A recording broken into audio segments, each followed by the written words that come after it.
Gen.G here, but you know, I always have to go back to, oh, you guys see the ban picks here of the map, but you know, I want to just continue on because we've seen a lot of white mains in the first series. We saw 3 out of the 3 matches, all white mains, and no, Wolf did mention that the white main plays with Gluck versus Supernova. We've seen some okay plays coming out, but when we see a white main come out from Gen.G or Tempest, that's the real white main and the potential that, you know, the white main may stay up at the top tier. And this is where we're gonna find out, I think, a little bit deeper where everyone stands. You can already tell a huge difference here in the Thrall ban coming out, that these teams play to the Eastern Clash meta. They will play to more top-tier heroes that lower coordinated teams won't be able to necessarily play at this level.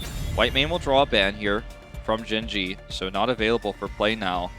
And for Tempest, there's a lot of different options here. The Sergeant Hammer ban was permanent in the previous series, but Sergeant Hammer is not really a first-pick hero on Towers of Doom, so we may just see something like a Deckard Cain or Diablo ban instead. Yeah, I wouldn't be surprised to see a Diablo. Oh, there we go. Diablo does come out. But, you know, I also wanted to mention that Gluck had to always focus on the Dehaka ban for all of the rounds. And maybe now, you know, there's no Dehaka ban here for either teams. And, you know, they don't have target ban, rather, on the other side. And they just banned white main. And we do see the Deckard Cain coming out on the other side. Yeah, target banning versus Gen.G in particular as well is suicidal. Yeah. They have the largest hero pool of any team at the highest level.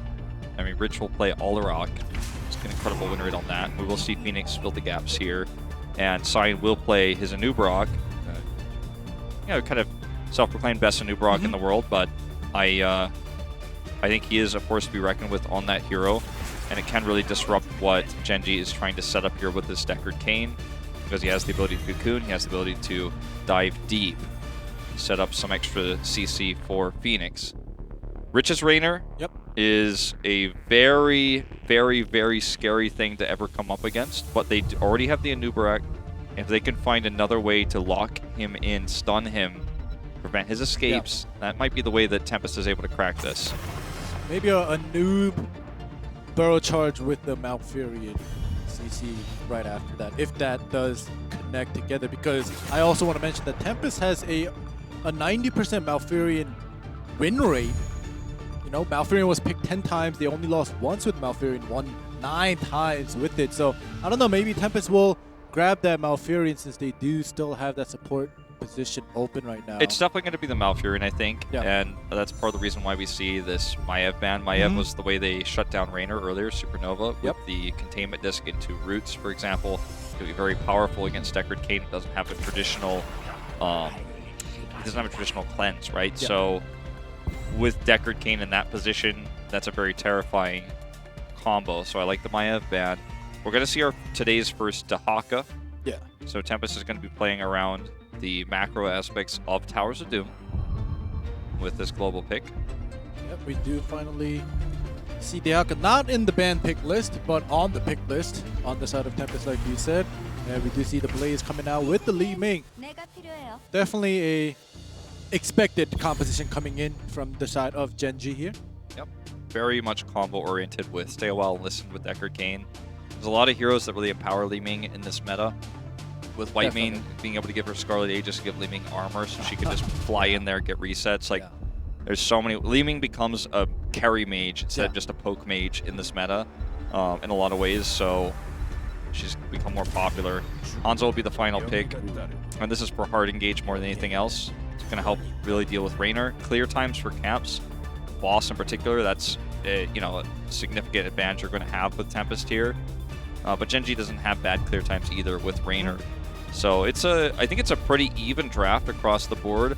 How Tempest operates around Rich's Raynor is going to be how they win or lose this map. I don't think it's going to be as much about Dehaka's global presence. I think it's going to be more about the hard engage, how to utilize this Anub'arak in particular and the Malfurion. Can they blow Raynor up? Exactly. And, you know, I'm very excited to see if Tempest will be able to pull that off with the burrow charge, with this, the constant CC onto Raynor will just delete Raynor off the map. But if they go with that combo and they and Gen.G still manages to keep Raynor alive, then that's gonna just turn the tide. Absolutely. So we head into it. Gen.G Yep. blue side, of course, here with their new Gen.G mount, which is just recently added to the game after their mid-season Brawl Championship. And they've got the sprays there as well, so real synergy here. On the side of Tempest, of course, their mount's been in the game for a long time since their mid-season, or not mid-season Brawl, rather, their summer global championship win in 2016. Gonna match the synergy here. Except Lockdown, you know, he's got no mount, so. All right, here we go. You know, in the first game, we did see a couple of early fights with pick-offs coming through, but we'll see if that'll happen with these two top-tier teams here. It's going to be just a little trade of the waves here.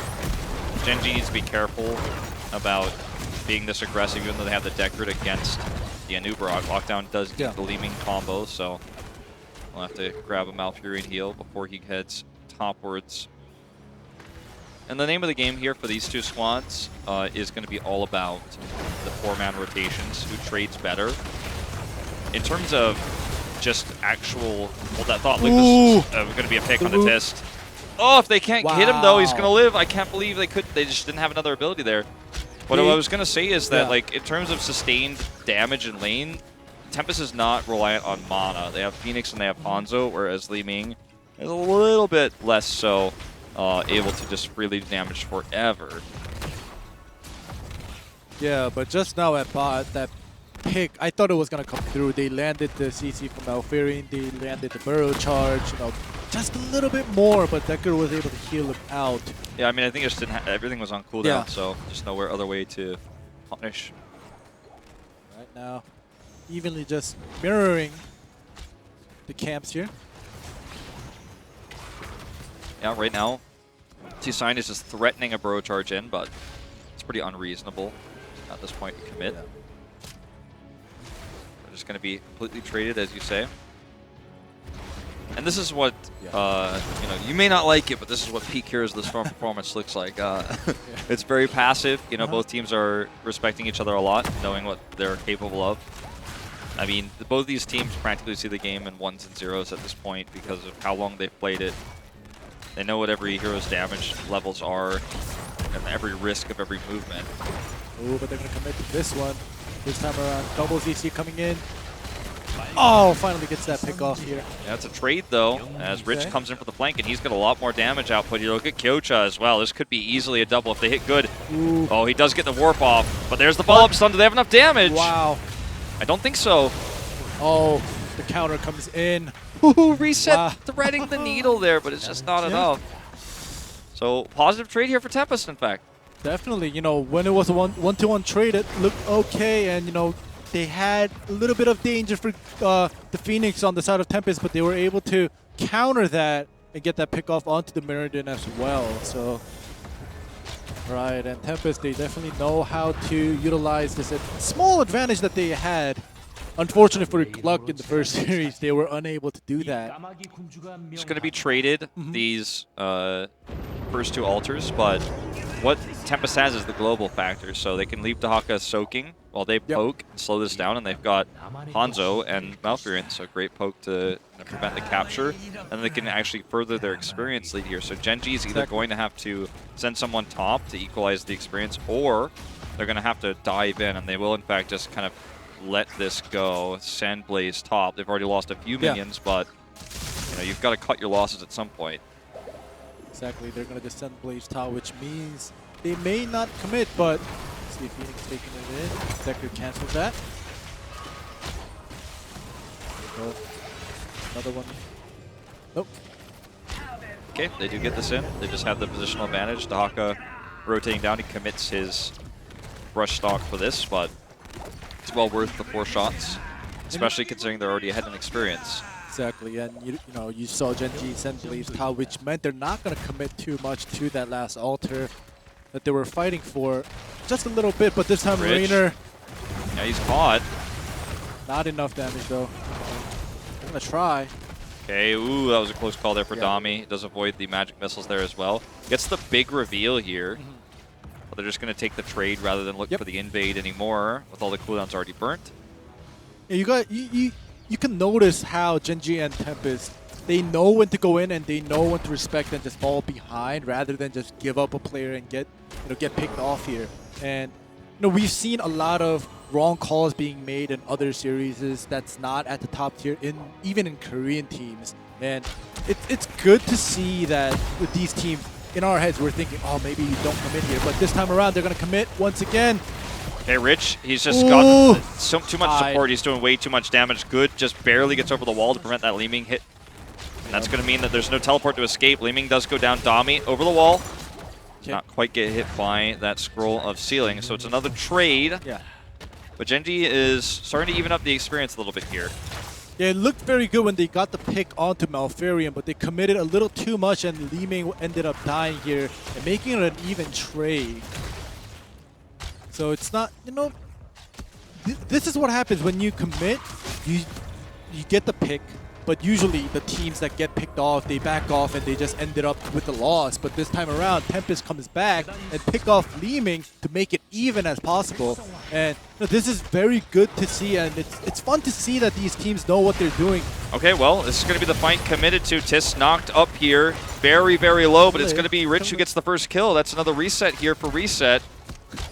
Yep. I hate when he's on that Li Ming mask. It's so hard to cap. Reset on that reset. Yeah. Well, Kocha, okay, just barely does not get that channel. And Gen.G, they definitely know with that pick onto Malfurion and not being able to come in without support here. The back off, but wow. Uh-oh, that was just a bit too overzealous there by Hanzo, so. He literally just got the leader. I was going to say, will he be able to live? But before I started the sentence, he got deleted. He is dead. Yeah. So that's 10 for Gen.G first, but they can't really do anything before Tempest gets their own. So it's still a very even game right now. Yep. As you can see, Coach is heading back up top to match with Lockdown. And it's important to note that this is our new role swap for Tempest. It still hasn't really been very much fully optimized, you would say, because Lockdown only played Sonya in the past in off lane, otherwise was always a DPS player. He's made a sort of swap over to the melee flex role in recent times. Very difficult to do after playing DPS for 3 years of his career. And so that's just another thing to mention. He's very well versed on using global heroes. Falstad was his most famous for years. But still, it's exciting to see this swap here as Dami is, of course, on the Hanzo. Yeah. Let's see. And as you mentioned before, Dehaka just soaking up experience at top, not doing too much, like you said. It may not be too focused on the global heroes or whether he's going to kind of make a difference by having this global hero, but definitely doing and making an impact with that extra experience soaking up. Lower NATO trying to get them out of position here. Good. Caught. Getting very, very low. Not going to be saved even with Malfurion's attempted cleanse there. It's just too little, too late. So much damage done. And I feel like Sake is doing such a good job of zoning Tempest out right now with Scroll of Ceiling and his Heraldric Cubes. He's just constantly putting pressure on them. And if they get caught, they end up getting tons of damage taken by Reset and Rich.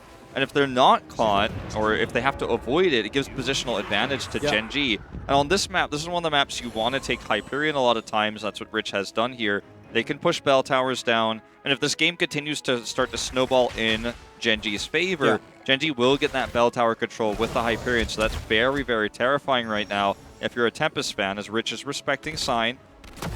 Such an aggressive Anub'arak player, he always has been.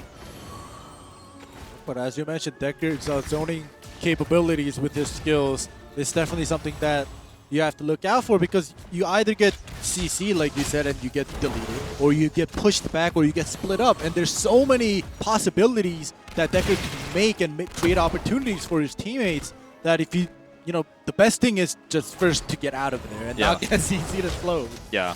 And if he places it well, sometimes it means getting out of there is walking towards Gen.G, or at least towards Rich, which is going to give him more damage, because Raynor obviously has base +1 range over other ranged assassins. Not to mention, obviously, his new trait with his crit. Very careful approach here for Tempest. Sign is looking for an angle. Rich is always just a few steps out of reach, though. And that was the big question we had, is will Tempest be able to kill Rich? And so far, besides traits, the answer has been no. Just trying to bait a fight here. He's been double stunned, but now the cooldowns are spent. Look at that knock into the root. Oh my gosh, that was just well played. Unfortunate no kills came through, but still, that's the danger. Yeah, Hyperion here as well, not getting any value. That's a very long cooldown. Normally want to be using that for longer fights where you're going to get so much value, or just to push down bell towers very quickly. Tist actually doing a great job forcing out a noob's CC's double of all of them. And, you know, he's able to live, take out and create opportunities, and force that noob CC out is a very big win for Gen.G. Oh yeah, for sure. Okay, here's the Cocoon committed. Nice break though by Li-Ming. Reset knocks him out there with the Disintegrate super fast. Escape there. Rich is coming in, taking the longer way around. The safer approach, and the invade is not a success. Super fast right there. I was like, oh, is there something wrong with the control? All right, here we go. Tist shows himself, but does not actually commit to the fight. As you can see, experience lead starting to mount up now for Gen.G, despite the fact that Tempest has this Dahaka pick. Right now, Coach is just matching lockdown in the mid lane. Not too much going on here. They're just soaking up experience at mid and top. Like you mentioned, the Blaze does come through, and the stun does not connect. Nope, no connect here. But they're doing a lot of damage, like with a lot of poke. This is not the time you want to commit a Hyperion. They don't have it anyways, but had they gotten a pick or two, that might have actually just been Bell Tower dead. Dunzo. We're going to see mostly Blaze and Dahaka just soaking up experience as they go. Yeah, they're just kind of trading lanes right now. Exactly. So this is the final triple. This is the big one here. So this is an opportunity for Tempest to really catch up. I mean, they're only 4 shots behind, but they can win a fight, take a significant lead in this game, not just catch up, but actually take a lead using their global. They're going to need to buy time, though, in order to do that. Posturing around bot. Both of them have yet to hit 16, so this might be it for Tempest. Like you mentioned before, we see Gyocha taking that first. Yeah, in fact, a late start here for Lockdown. He could have been punished if there was anyone up there, but it's actually just going to be the quicker rotation coming down from Gyocha. So this is just going to negate the global that Tempest has, because you saw, like you said, Blaze gets that alter super fast and rotates down for that fight at bottom. A really good setup here for Sake with the potions as well means that anyone can kind of just walk and heal themselves, especially Tist if he is going to be taking the brunt of the damage here. But Rich is the one who ideally would like to get in there, do the damage, then walk back through those potions, so keep that in mind as this next fight is about to ensue. So Dahaka's getting some real value on experience now, so Gen.G needs to hard engage and make this capture happen now. The longer that they wait, it's going to cost them big in experience. Right, Side needs the Burrow Charge out of there, but Rich taking a lot of damage here. Dahaka hit 16, both of them hit 16 here. Ooh, big stun! That was a huge stun here. With the bunker going down, though. Cyan's going to get blown up. Reset in a really nice spot here. Just doing so much damage to Lockdown. Salvo comes out for Kyocha. That's going to kill him. Sake can't heal anymore, but Lockdown gets blown up. Reset just can carry this fight on his own. Yeah. All the resets coming through from Reset is just doing so much damage here. You see Hanzo trying to pick off that Decker. Self-heals coming through. There's the Reset again there. Flank. The Reset flank to get the Magic Missiles through the Disintegrate cast just to guarantee the kill.